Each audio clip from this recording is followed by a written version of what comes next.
Pergunta: você está suficientemente arraigado em Jesus Cristo a ponto das pessoas que você mais ama e admira se revelarem os mais vis e abomináveis, como um dia Judas, Saul, Acabe ou Jezabel se revelou?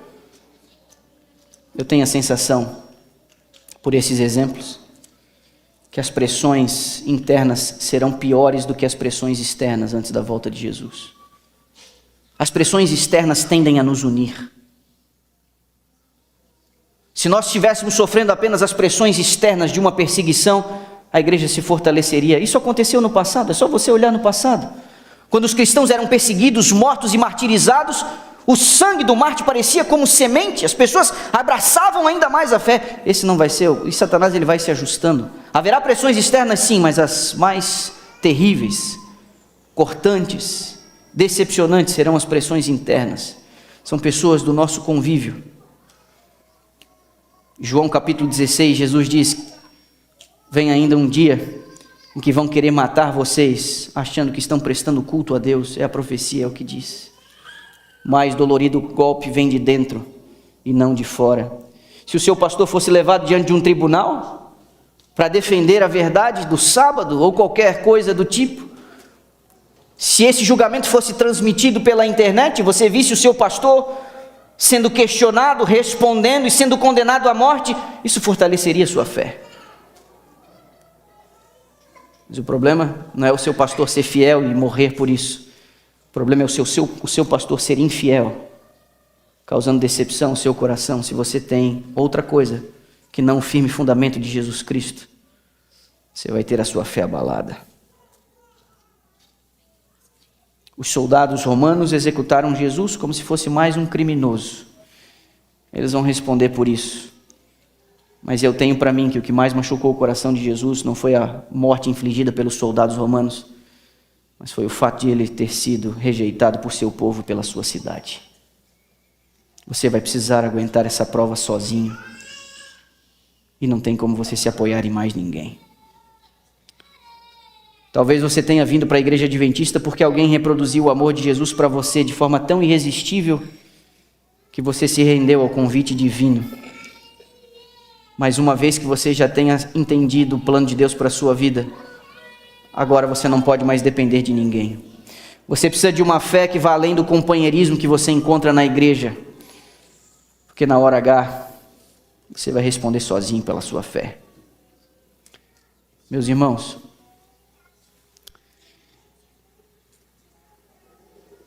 é minha responsabilidade ajudá-los a perceber o tempo sensível em que nós estamos vivendo. E nós estamos vivendo num tempo muito sensível. Em Mateus capítulo 13, Jesus disse que enquanto os homens dormiam, veio o inimigo e semeou o joio no meio do trigo, e esse inimigo se retirou. Satanás tem semeado muito joio no meio do trigo. Como eu disse, não dá para saber quem é quem. Jesus desejou tanto o apoio dos seus amigos no momento que ele mais precisou. No jardim eles estavam dormindo.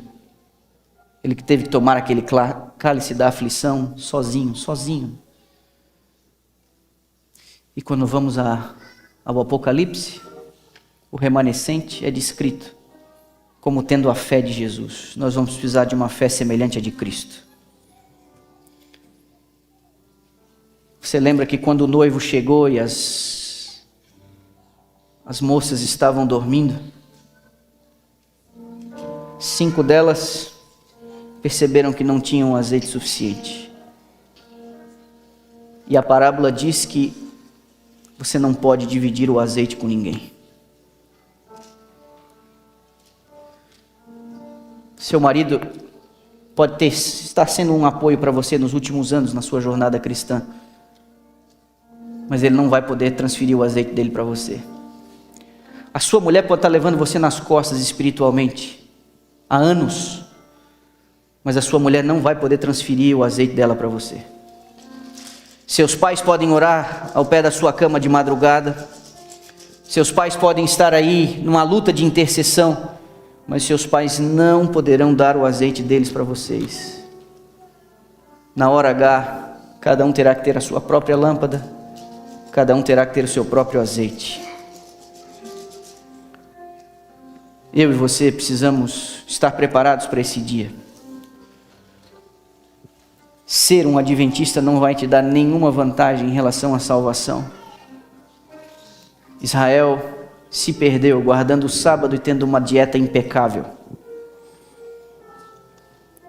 Há sérias recomendações e repreensões, inclusive aos pastores adventistas. Serva do Senhor chega a dizer: pastores infiéis, que terrível retribuição os espera. Em outro momento ela fala: pastores infiéis profetizam coisas agradáveis. E ela descreve no livro Grande Conflito que igrejas inteiras vão se arremessar contra os seus pastores, porque eles disseram paz, paz, quando não havia paz. Rebanhos inteiros perdidos com seus pastores, porque eles não deram a mensagem no tom correto. Pastores infiéis sofrerão um castigo 100 vezes pior, diz a serva do Senhor. Nós vamos precisar suportar as pressões. Meus irmãos, nós precisamos passar menos tempo bisbilhotando a vida dos outros nas redes sociais e mais tempo investigando a vida de Jesus nos evangelhos. Nós precisamos passar menos tempo fofocando uns com os outros e mais tempo contando as nossas coisas para Deus.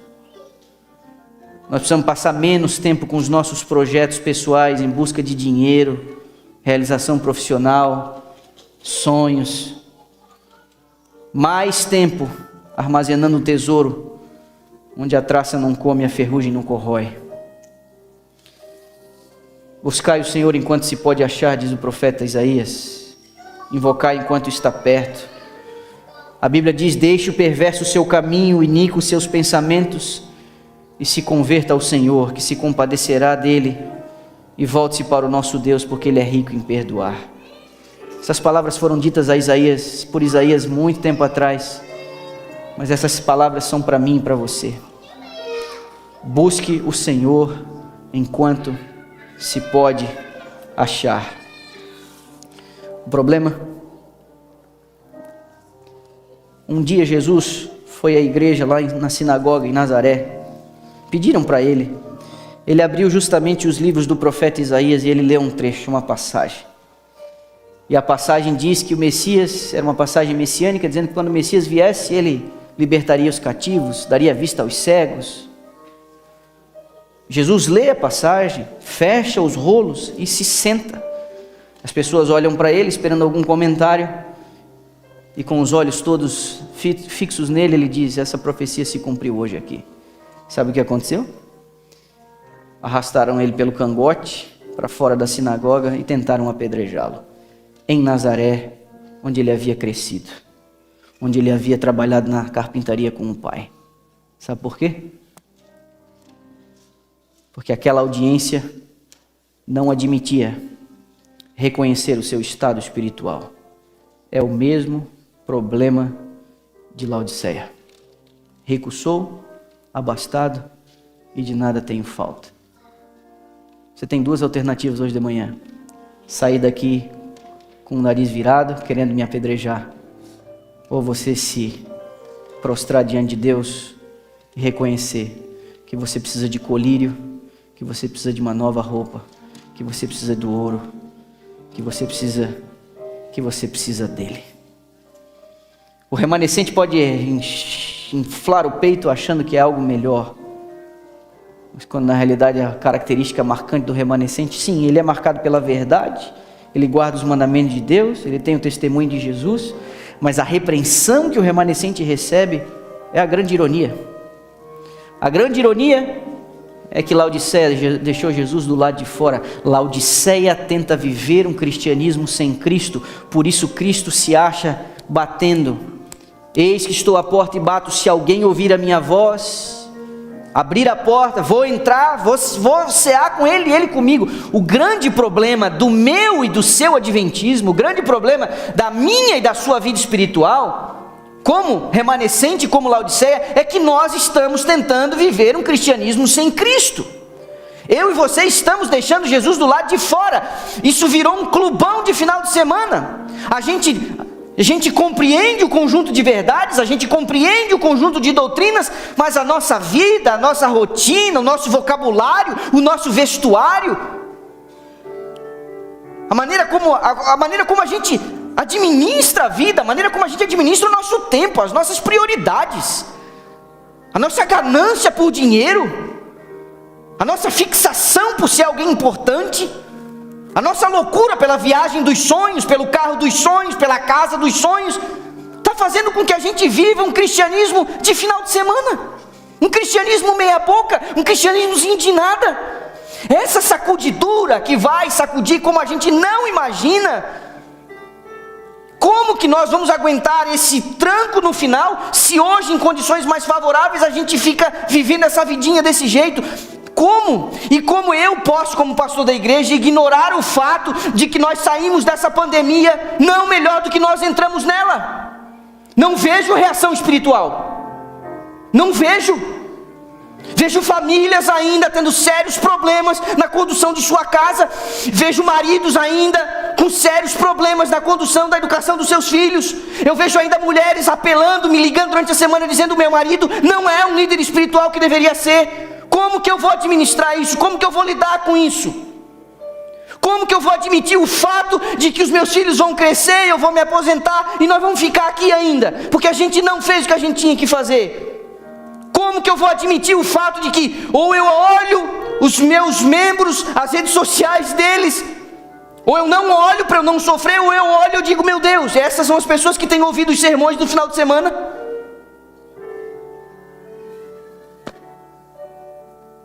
Desculpa o meu tom.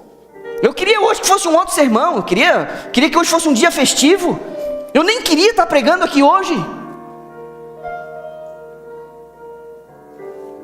Desculpa a decepção de dizer a você, quem sabe, alguma coisa que você estava esperando uma outra coisa. Mas tem gente aqui se apoiando no fato de que é porque da igreja vai se salvar. Não vai. Porque já entendeu a verdade. Mas se essa verdade não mudou você, você não vai. Pelo contrário, aqueles que não se deixarem transformar por ela vão ser um problema para a própria igreja. Por favor, olhe para dentro de si. Avalie sua condição. No que você tem se apoiado? No que você tem se apoiado? Que fundamento tem a sua fé? Que tipo de vida você tem levado? Aceite a repreensão. É o próprio Jesus que diz: eu disciplino e repreendo aqueles a quem eu amo. Isso está lá tudo, a igreja de Laodiceia. Eu repreendo aqueles a quem eu amo. Jesus precisa entrar na tua vida de uma vez por todas. Não deixe do lado de fora, não deixe do lado de fora. Isso é suicídio espiritual. Isso é suicídio espiritual. Priorize as coisas do reino. Refaça a sua rotina. Reavalie as suas prioridades. Esse é um chamado que Deus está fazendo para mim e para você. Esse remanescente que veio lá do começo, veio vindo. Isso chegou em você. Nós vamos reproduzir a infidelidade dos homens do passado? Ou vamos nos provar como grãos maduros